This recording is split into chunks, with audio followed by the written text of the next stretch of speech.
कई साल पहले एक पुराने गांव में अर्जुन नाम का एक बहादुर और जिज्ञासु लड़का रहता था।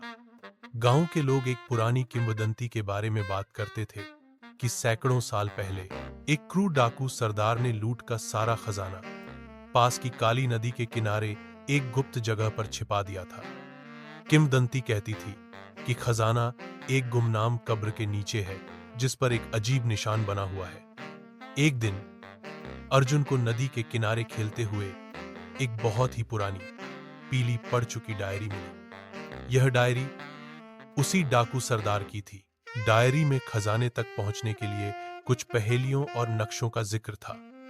पहली पहेली थी, जहां 3 पेड़ मिलते हैं वहीं पहला रास्ता है। अर्जुन ने तुरंत अपने दोस्त सोनल को बुलाया जो पहेलियां सुलझाने में बहुत माहिर थी। दोनों ने मिलकर नदी के किनारे एक ऐसी जगह खोजी जहां 3 पुराने बरगद के पेड़ एक साथ खड़े थे।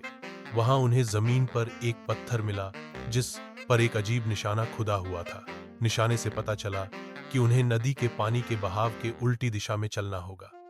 यह रास्ता उन्हें एक घने जंगल में ले गया। जंगल के बीचों बीच उन्हें एक चट्टान पर एक और पहेली मिली। जब सूरज ढलता है तो सबसे ऊंची परछाई उस जगह को दिखाती है। यह पहेली मुश्किल थी। अर्जुन और सोनल ने पूरे दिन इंतजार किया। शाम होते ही उन्होंने देखा कि सबसे ऊंची परछाई एक बड़े पीपल के पेड़ से बन रही थी। उस परछाई का अंत एक छोटी पहाड़ी पर था। जैसे ही वे उस पहाड़ी के पास पहुंचे, उन्हें वहां एक पुराना कुआं दिखाई दिया। कुएं के अंदर एक सुरंग जैसी जगह थी। डरते डरते वे कुएं में उतरे। सुरंग में उन्हें एक और पहेली मिली जो कहती थी, उस कमरे में जाओ जहां हवा न हो और रोशनी सिर्फ एक जगह से आए। अर्जुन को समझ आया कि इसका मतलब एक छिपी हुई गुफा है।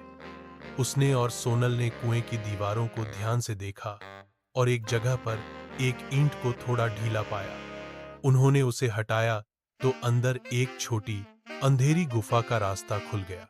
गुफा के अंदर कोई हवा नहीं थी और एक छोटी सी दरार से बाहर की रोशनी आ रही थी। रोशनी सीधे गुफा के बीचों बीच रखी एक पत्थर की मेज पर पड़ रही थी और वहां उस मेज के नीचे उन्हें वह गुमनाम कब्र मिली। अर्जुन और सोनल ने मिलकर मिट्टी हटाई और वहां उन्हें एक बड़ा लोहे का संदूक मिला।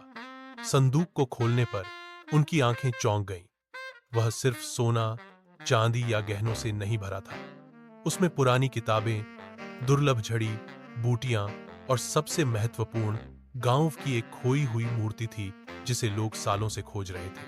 अर्जुन और सोनल ने खजाना गांव वालों को लौटा दिया। गांव वाले बहुत खुश हुए और उन्होंने अर्जुन और सोनल को असली नायक मान लिया। उस दिन के बाद काली नदी के खजाने की कहानी सिर्फ एक कहानी नहीं रही, बल्कि बहादुरी, दोस्ती और बुद्धिमत्ता की मिसाल बन गई।